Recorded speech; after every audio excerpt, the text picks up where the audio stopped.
Welcome to Ben News for the month of October. I'm Carly Sacco. And I'm Therese Porod. Homecoming at Benedictine was from September 15th through the 20th and featured a variety of activities for students and alumni. The homecoming dance took place at Harry Carey's restaurant in Lombard. A professional DJ from the company, Sounds Abound, entertained over 300 Benedictine students and ensured that everyone would enjoy their night of dancing. Food and drinks were also served at the dance. Ben News reporter Matt Pachevic spoke with Katie Miller and Joe Ward at the dance. I'm Matt Pankevich, and I'm here with Katie Miller, president of the Directors Board for Benedictine University. Katie, tell me, how much preparations went into the 2014 homecoming dance for our university? Yeah, we've been actually planning homecoming since summer. We met 3 times over the summer and we would talk about it, and then we started right away when the school year started, getting things together.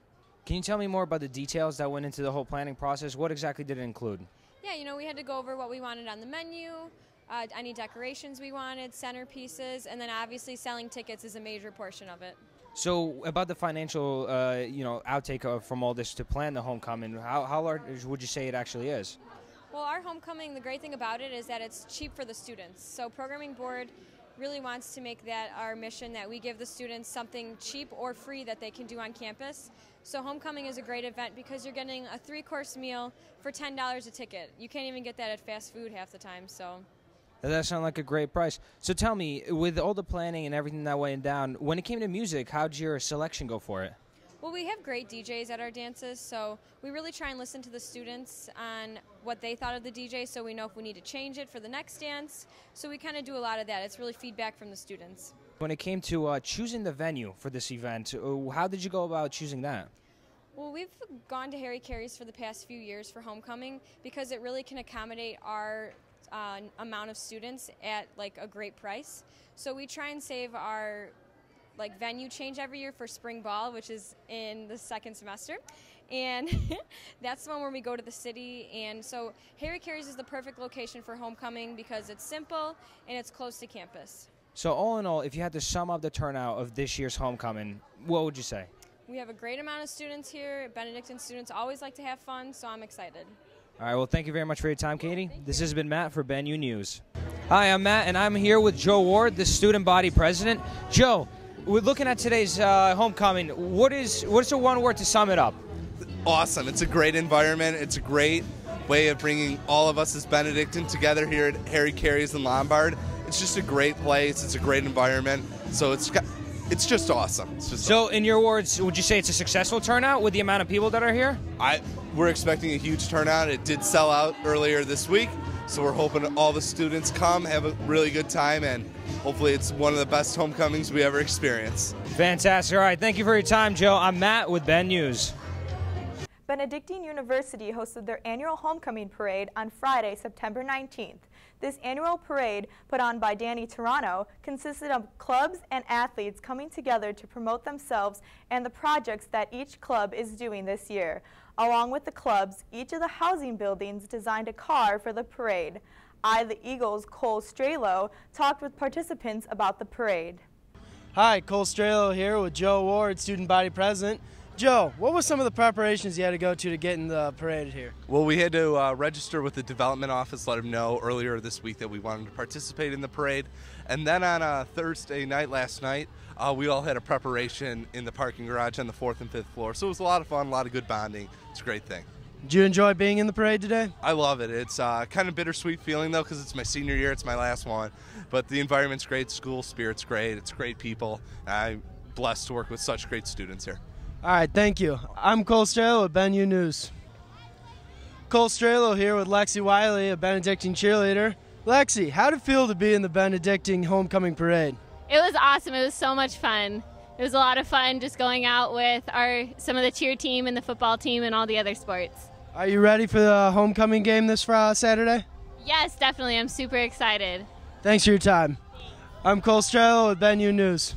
One of the last events before the homecoming dance was the pie eating contest. Arnell Corbin and Melissa Guzior were the male and female winners of the pie eating contest. Corbin was representing the cheerleaders and Guzior was from women's softball, which made it their 4th win in a row. Eye of the Eagles' Raneen Zubi talked with Guzior about her win. Hi, this is Reneen Zuby, and I'm here with Melissa Guzior. So, Melissa, what team did you represent in the pie eating contest? I'm from the softball team. Is this your first time doing it? It is my first pie eating contest. And what place did you get in? I got first place. I'm the champion. That's awesome. Congratulations. So how'd you prepare? I YouTubed a couple videos and some how-tos just to make sure I could win. So I prepared. Will you do it again next year? I will for sure. I got to keep my belt. So I'm going to stay in it. Awesome. Good luck with that. This is Reneen Zuby from Ben News. Many students took part in the tie-dye event during homecoming week. This has become an annual event on campus. Participants were lined up well before noon to start. The event was free for students. They had the option to design their own shirts with an assortment of colors. The shirts featured a homecoming logo and were supplied and prepared by the staff. The Eagles' Michael Sree talked with Marvin Blanco, who was working the event. Hi, this is Michael Sree with Ben News, here with Marvin Blanco. Marvin, how did you guys put this event together here? Well, I mean, we have to set up a couple days before for the tables and all that stuff. Usually what we do is we send out the shirts, and then they kind of bring it back. They kind of give us some like feedback on what it is, and then we kind of change it a little bit, and then, from there we kind of just go off on the design we have. And then Is this the first year of Tie-Dye Day, or has it kind of been an annual event here? No, every time we have homecoming week, we usually do tie-dye one of those days out of the week. Can you describe the process briefly and how you go about tie-dyeing your shirts? So first, when you tie-dye your shirt, you dip it in salt water. Then after that, you tie it with rubber bands in a design you want. And then from there on, you can kind of pick different colors and what you want from each, colors of the shirt, what you want. And is there any cost to do this, or is it free? No, it's all free for the students here. All right. Thank you, Marvin. This has been Michael Sree with Ben News. During homecoming week on September 17th, Colburn was jam-packed with Benedictine students all waiting to try ice cream made with liquid nitrogen. The Eagles' Reem Ihabreem talks to Kylie Hicks, the Vice President of Student Ambassadors, about serving nitrogen ice cream on campus for the first time. This is Reem Ibrahim with Ben News, and I'm here with Kylie Hicks. What role do you play in this event? For this event, I'm on programming board, so we put together the event, and I'm the vice president, so it was my job to help lead the event. Is this like the first year it's happening? This is the first year. One of the other board members decided that it would be a really good idea, so he figured throw caution to the wind, and we may as well try it. Was it a big hit? It was. In the Colburn, we had the line going all the way around, up the ramp, back out the door, so it was a really big hit. Would you do it again maybe next year? I think so, and we honestly might even do it again this year, so look for it next semester. That's great. This is Reem Ibrahim and Kylie Hicks with Ben News. This is Reem Ibrahim with Mariam Saeed. Is this your first time trying nitrogen ice cream? Yeah, it's actually my first time. I've never had it before. Which do you prefer, normal ice cream or the nitrogen ice cream? I think I prefer normal ice cream. Nitrogen ice cream kind of has like a different taste. I've never had, I don't know. It tastes a little bit different, definitely. This is Reem Ibrahim with Ben News. After a full summer of construction, the Daniel L. Goodwin Hall of Business is starting to become a reality to the students of Benedictine University. The new College of Business building, which is expected to open in August of 2015, will feature a main event hall with a World Globe, Bloomberg Trading Lab, a 600-seat auditorium, a cafe, and a bridge that will connect to Kinlan Hall. The building will be a landmark of the university for years to come. The Eagle reporter Joe Ward caught up with Dean John Minogue for his thoughts on the new building. Hi, this is Joe Ward with Ben News. I'm here today with the new College of Business Dean here at Benedictine University. Dean Minogue, what are you most excited about the College of Business building? The new building. I was over there watching the steel go up today. It's going to be digital age. We will live in the cloud with that building. I know it's brick and mortar, but that thing is wired to the nines, and I think that's where business is going today. It's all digital workforce, and I hope we can prepare them, all the good folks who come, the adults and the younger people, to really just be at home in the cloud. That's awesome. What should students be most excited about in the new building? Well, it'll be a nice building. I mean, there's no doubt about that, and the tech in there will be heavy. I mean, we're hoping to put a visualization lab right in the front lobby. We'll have a wonderful trading lab with all kinds of electronics there, so we can get rich and famous. But I think it will be really designed to do education in a digital age, and I think that'll be exciting to the students. That's awesome. Last question, D. Minogue. When do you think we're going to cut the ribbon for the building? As I understand it, I know Bill Carroll and Charlie Gregory worked really hard to put all this together. Rodney's working like crazy to get all the wiring in for the tech stuff. So I understand the move-in, my furniture's going sometime mid-August, and I think it's going to be open for next September 1st. That's awesome. I know the students are really excited about that. Thank you for your time today, Dean Minogue. This is Joe Ward with Ben News. After further investigation, the explosion at Coal Bend that occurred on September 2nd was found to be a broiler complication. Located at the adjoining powerhouse on the building's west side, Coal Bend was temporarily closed but is now up and running without issue. The Eagle reporter Cecily Mazer interviewed Chief Salentino to get the full details on the incident. Hello, this is Cecily Mazer for Eye of the Eagle. I'm here today with Chief Salentino from Benedictine University, and we're just going to go over some questions that I have. Firstly, let's go over what happened on September 2nd at Coal Bend. Thank you, Cecily. On September 2nd, at around 6:45, 6:43 to be exact, p.m., a university police officer was walking from the Crosses Center, actually to the Coal Bend, heard what sounded like a boom or explosion, loud noise. When he went over to investigate, he had encountered several students that were already starting to evacuate. His investigation revealed that there was a mechanical malfunction, which actually was in the powerhouse, which shares a wall. Actually, the west wall of the Coal Bend. On the other side is the university powerhouse, where electricity comes in, all the steam for our university heat is, and all the boilers and other electrical stuff.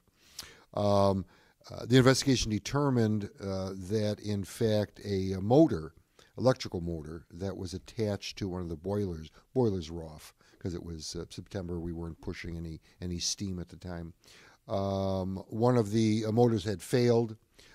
Some of the metal had separated, and it was that noise that everyone heard. Of course, the fire department was called and responded. The building was evacuated. I think what a lot of people initially thought, that the explosion, or what they perceived as an explosion in the Coal Bend, was actually dust and small little bits of debris and dead critters and stuff that were falling from the ceiling because of the explosion on the other side of the wall. Well, that's good to know that everything's been taken care of and we can move forward now that the investigation has been finalized. And thank you very much for your time today. On September 16th, Coal Bend hosted Benedictine's annual comedy night. The group Mission Improbable performed to an electric crowd of eager students. The troupe travels all over the country to various college campuses, delivering their signature work. Their act relies heavily on interactions with the crowd. Eye of the Eagle's Nick Lokensole talked to one of the members following the show. Hi, I'm Nick Lokensole here with Ben News, and joining me is a guy who looks suspiciously like Kevin James, but in fact he's a member of the comedy group Mission Improbable. They performed here tonight at Coal Bend. They did a great job. How do you think the show went tonight? I think it was a great show. It was a great crowd. Everybody had a good time. Yeah. Where do you guys typically perform? Are you guys more college-oriented, or where do you do? I'd say about probably like 90% of our shows are college. We tour the college market, so we're on the road pretty much the whole college school year. And do you guys do this full-time, or do you have day jobs? Nope, or? This is what we do full-time. We travel all over the country. You know, we're pretty much on the college schedule. Our company has a theater out in Los Angeles called the West Side Comedy Theater. But yeah, no, this is our full-time job. Do you guys, probably hope in the future maybe to get on, more of a mainstream comedy, network or improv group, something like the Groundlings or maybe Saturday Night Live? Yeah, sure. My headshot and resume are available on my Facebook page, Saturday Night Live. And where can we find more information about the comedy group? You can check us out at missionimprobable.com. You can also check us out at westsidecomedy.com. All right, well, I appreciate you for giving us some time. My name is Nick Logan-Stoll for Ben News. Thanks for watching. Benedictine University hosted a community service fair on the 4th floor of Kinlan on Thursday, September 12th. Over 50 students showed up to find an organization to work with. Some students need volunteer hours as a class requirement, while others simply want to give back to their community. There were just over 15 different groups and organizations to choose from. The Eagle's Anna Vodarchuk talked with Carrie Roberts, who organized the event. Hi, I'm Anna Vodarchuk with Ben News. I'm here with Carrie Roberts. Carrie, today we had the community service fair. Can you tell me a little bit about what it took to organize? Definitely. As the pastoral associate for outreach, I work with a lot of the local organizations here in DuPage County and some of the surrounding counties as well, who are looking for volunteers, especially Benedictine student volunteers, whether that be helping at food pantries or different shelters in the area, to really fill out those hallmarks that we are Benedictine and helping out our community. Now, do these students need these hours to graduate? Because I know some of the classes require you to get at least 10 hours to pass the class. Now, is this a requirement to graduate the school completely? Mm-hmm. That's a great question. Some classes do require service hours, and so some of those students do attend, but also a lot of students are attending because they're interested in serving the local community. Again, especially because those hallmarks of being Benedictine and serving the community and hospitality and focusing on those. Many students will attend to see how they can help out the community that's in need. Even though we are one of the richest counties in the nation, we still have a lot of people who need assistance, so this is a great opportunity for students and others too to find out how they can be of service. So what did you think of today's turnout? I saw we had quite a few students. Do you think it's better than last year? How is it different than last year?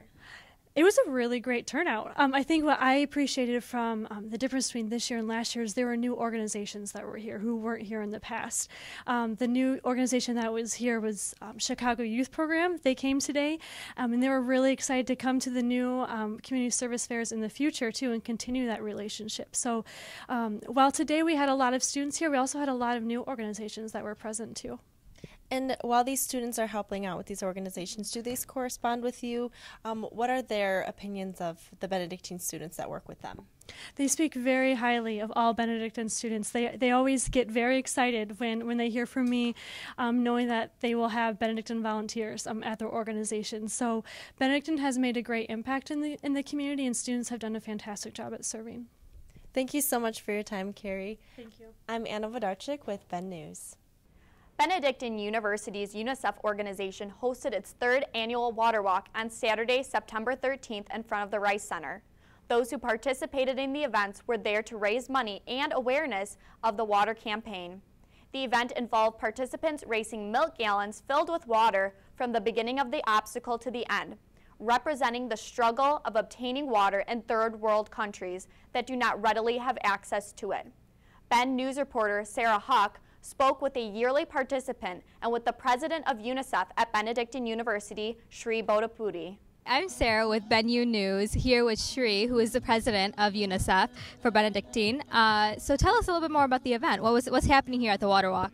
So this is our 3rd annual water walk, and the purpose of it is for participants to gain an awareness of what it's like for children in developing countries to get clean water. So every day they have to travel long distances and face different obstacles in their path to get this clean water. So we have our participants form different teams, and they go through our little obstacle course, our relay race, and they have to fill up their home well with their well water that they have to find.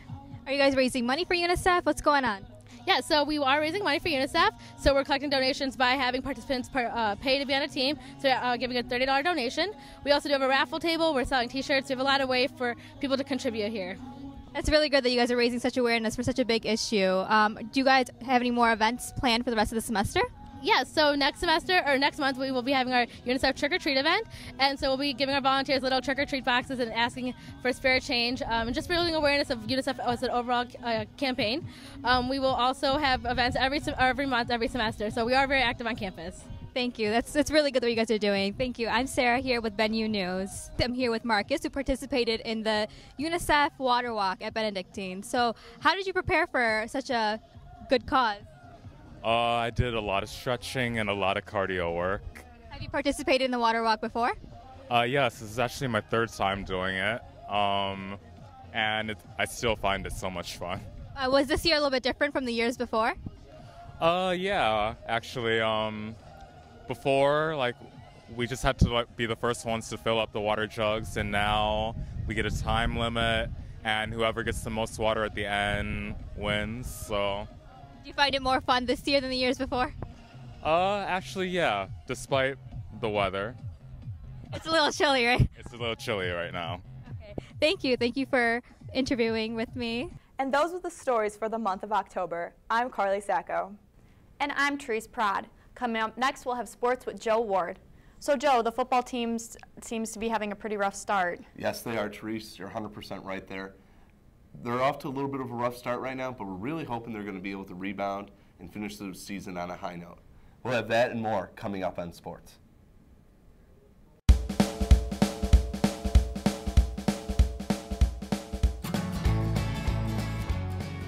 This is Matt for Ben News, and we're asking the question of the month. So Colin, tell us, what was your most embarrassing moment? That would have to be getting attacked by a giant iguana on my honeymoon. We were at a room one day, and they have these big iguanas around the resort, and you could actually feed them, allegedly, and my wife came in to get me, and I was all excited, ran out of the room, not realizing that I was only wearing my boxers, and went to go try to feed the iguana, which perceived me to be a threat, and bull whipped me with his tail right in the throat, knocked me on my butt, and then it all of a sudden dawned on me as I was lying there. I'm sitting here in front of a bunch of people in my underwear, and I just got bitch slapped by an iguana. My probably worst moment would probably have to be I went into a movie theater once holding ice cream, and I kind of fell on the steps, and the ice cream hit my crotch area, and when I walked out, people actually waited to see me with my crotch stain. Eileen, what was your most embarrassing moment? My most. Can we do it again? Eileen, what's your most embarrassing moment? My most embarrassing moment was when I was doing a round-off flip-flop back tuck, and I opened up in the middle of my flip, and I kicked my coach in the face, and I gave him a bloody nose and a concussion. One time in 7th grade, I was on a school bus, and I had to go to the bathroom, but I had to fart to make it, you gotta fart so you could delay, but I sharted, so. Was that on the bus on the way to school? Yeah, I was on the way to school, so then I had to call my mom to bring me underwear, and I had to change them. How was your day from when you got to school until your mom got there? It was terrible. I was sitting in the shark, so, Thank you so much for sharing. That must have been very difficult. Hi, Cole Strela here with Ben U News. I'm here with Josh Owens, about to tell us a nice embarrassing story from his life. So this one time I went out in public and introduced Cole as my friend. Ouch, that one hurt. One time in high school, I made a bet with a girl to wear yoga pants to school, and I did it. It was great. We walked around the show, like the lunchroom like this, show everybody how I looked. It was a good experience. I learned a lot. I'd have to say my most embarrassing moment would be in high school. So I went to an all-guys school, but there was an all-girls school next to me. And my senior year, I took a class at the all-girls school. There was like 3 dudes in it, all girls, and I passed gas in the class.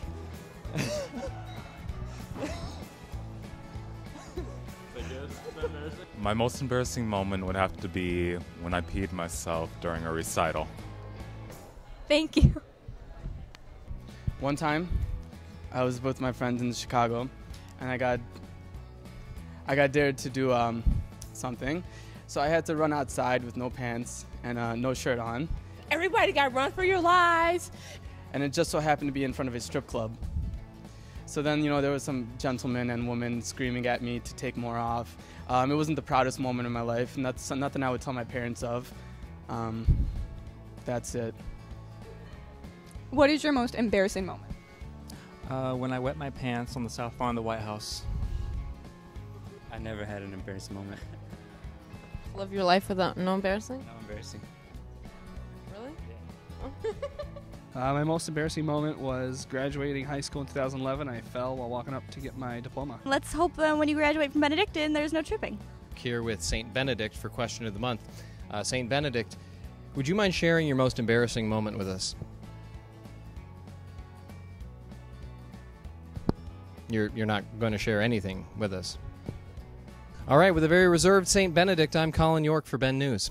The Eagles are flying through the sky in October. I'm Joe Ward with Eye of the Eagle Sports.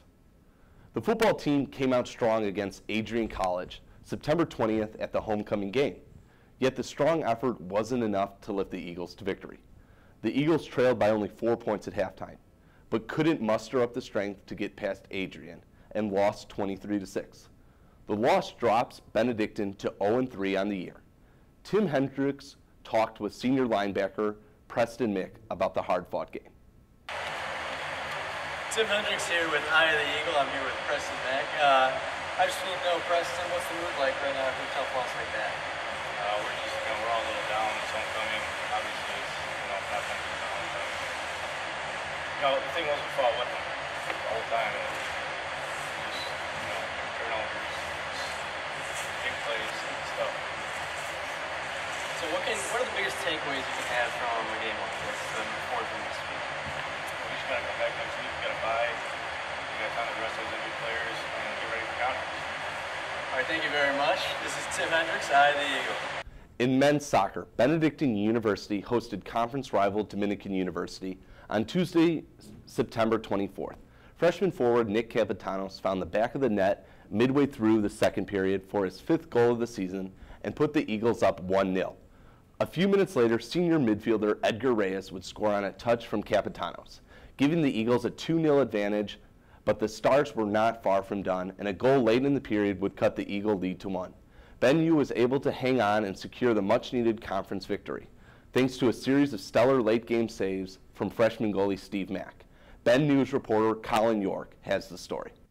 Colin York for Eye of the Eagle Sports here with men's soccer head coach Rich Nassif. Rich, big emotional win for you guys tonight over a tough conference opponent.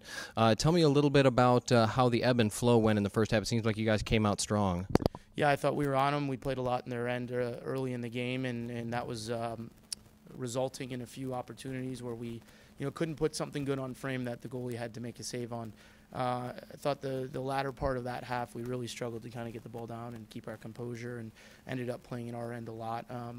Credit the coaching staff. I mean, made some great adjustments at halftime that I think really allowed us to play a little bit more in their end. And it all started with our defensive shape. We were just giving up too much territory, decisions on the ball, giving up too much territory. So happy with the first half getting out of there 0-0, despite maybe not having the ball as much as we wanted, the latter half of that first segment. Sure, and it seems like Dominican sure came out with a lot of power in the beginning of the second half. Tell me about that first goal that really seemed to shift the momentum significantly in your favor. Yeah, I actually thought the first 5 minutes we did a good job of playing in their end, and then kind of got off that.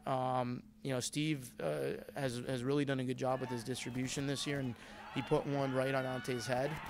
Ante, nice little flick, and Nick was able to do the rest. The kid has phenomenal feet. He's fast. He's got a touch, and he put all three together there when you add in that shot that he put on frame at the end, curling inside the near post. So it was good. It kind of stunned him, I think, and I don't know what the time was, but able to then obviously get that second one, which was crucial. Big game coming up for you guys this weekend. Any thoughts on Edgewood? I saw them play live earlier this year. They're a gritty team. They're always a team that's going to give you their best shot. We'll look at the film a little bit on them and obviously kind of dissect them a bit. But, it's a tough game. It's a rematch game for us, a revenge game, if you will. We lost to them last year in the conference semifinals, and I know the guys have had this one circled for a while and are excited to go up there and get a win on their home field. Best of luck to you, Coach. Thank you. For Eye of the Eagle Sports, I'm Colin York. On September 25th, the Benedictine women's soccer team played Dominican University for their second conference game of the year. The Eagles kept the game tied at the start of the first half until Dominican University made the game 4-0. In the first 26 minutes, the Eagles held strong for the rest of the game, ending the game with Dominican on top 4-0. The Eagles are currently 1-1 in conference play. Ben News reporter Bo George has the story. This is Bo George with Eye of the Eagle Sports here with Mike Boland, head of the Benedictine University women's soccer team. Coach, how are you doing today? Good. Coming off of your 1-0 victory in your first conference game against Wisconsin Lutheran, what's the team's demeanor like going to a game like this against Dominican? Well, it's an important conference game, second game in conference. It's nice to start off the conference season with a win. Last four were 2-1-1. Start of the season was a little rough in terms of, gelling as a team and getting the results we wanted, but you know what? Credit to the girls, they stuck together.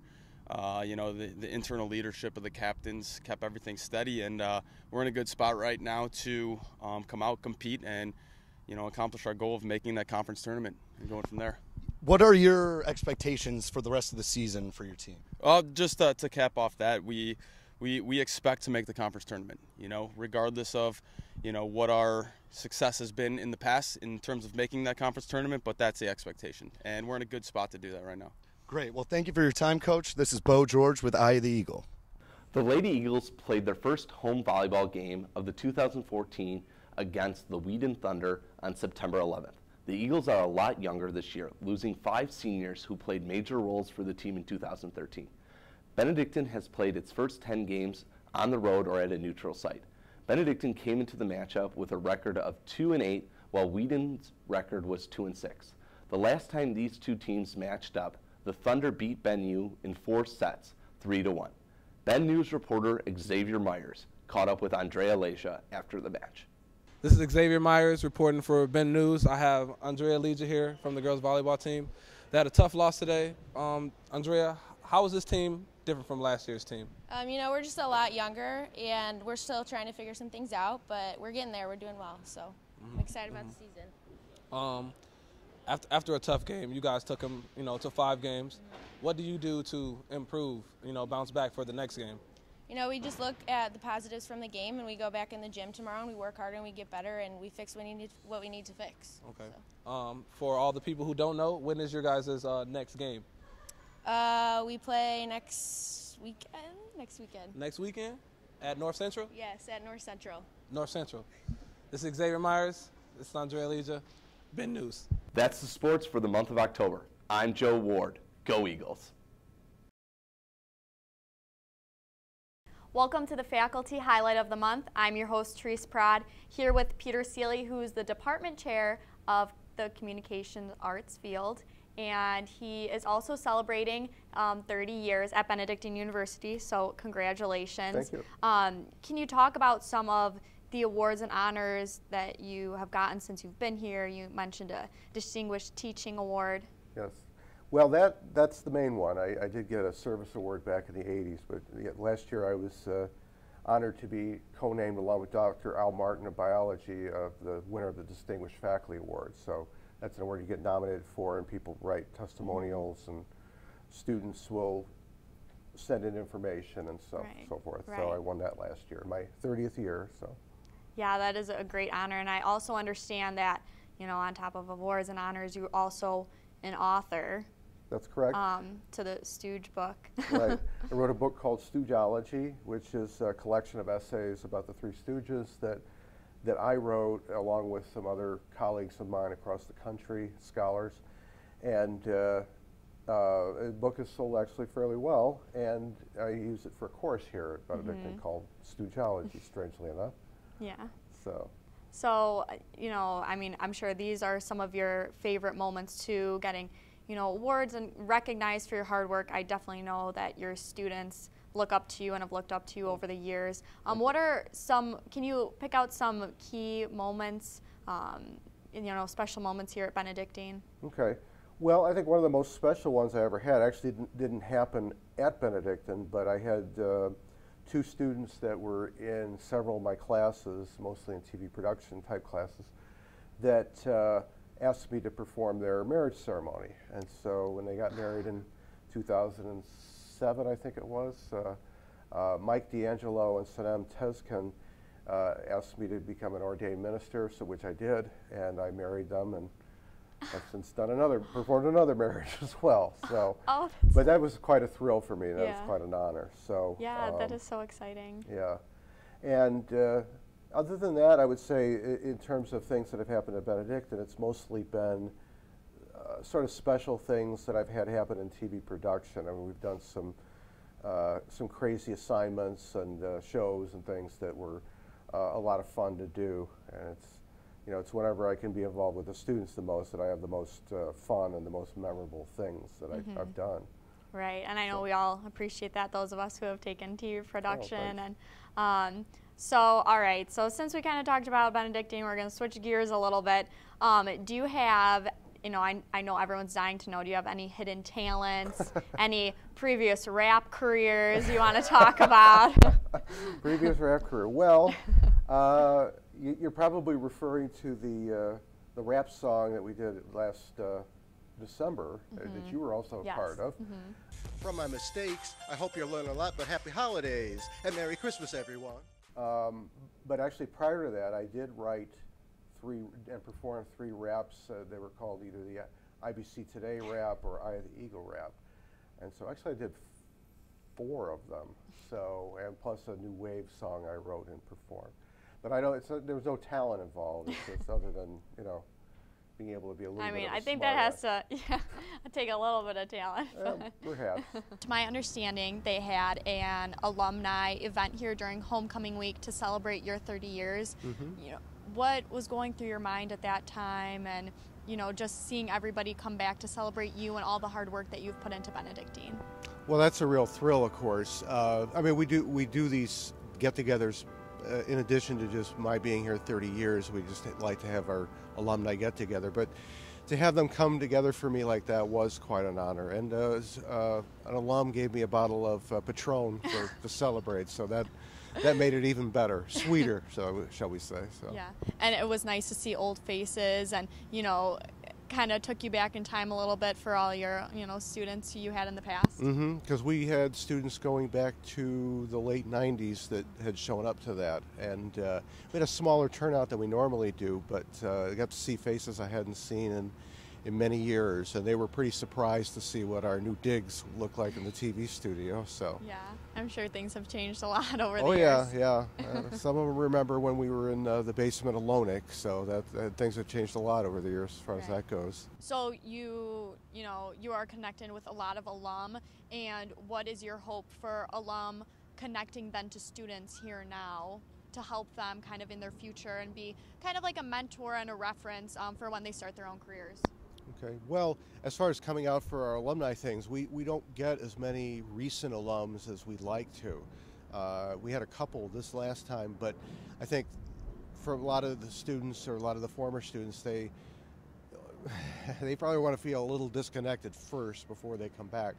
As far as mentoring goes, you know, I do quite a bit of that actually right after they graduate, because students will call with questions related to specific things like what would you do in this situation. So, you know, I feel like that's a part of my job, is to help people, and if they have any questions, I'm always available to them.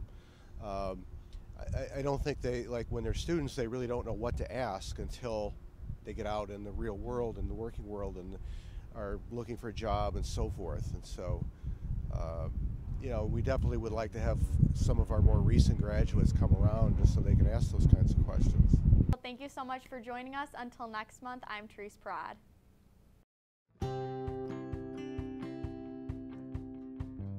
Pete, congratulations on 30 years. You've been a great department chair, and I look forward to you for another 30 years. Well, maybe not another 30 years, but you get what I'm saying. Hi, Pete. Congratulations from me also, and I've only seen, I believe it's 7 years of the 30 years, but they were wonderful, and I'm sure it's going to continue the same way. So here we go to the next 30 years.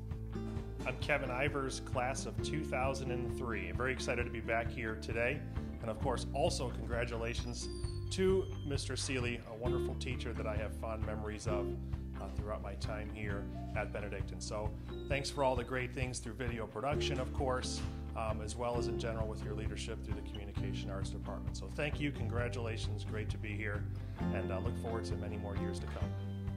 Hi, I am Tafua, class of 2000, and to Pete, many, many congratulations on 30 years at Benedictine. I'm really proud to have known you and to have been in class with you, and you know that it is your fault that I am a TV director today, so I'm really, really proud. So congratulations and happy 30th.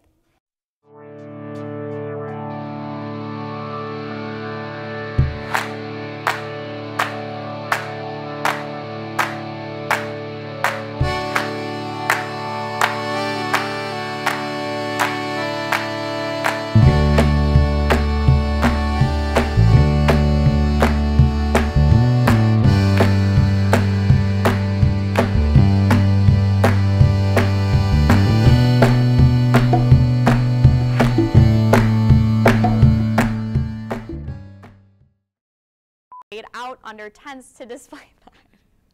Daniel L. Goodwin. Ben News. It doesn't read right. Bleh. Okay, let's start over. Sorry. Ben News reporter. Complication. I'm sorry. All right, this time. This is the last time. All right, this is it. Ben News reporter. Oh, we're doing it again? It's like a stuttering. I'm like, the. While Wheaton. City service fair. Fear. Whoa, just kidding. Talked with Carrie. Oh, wait.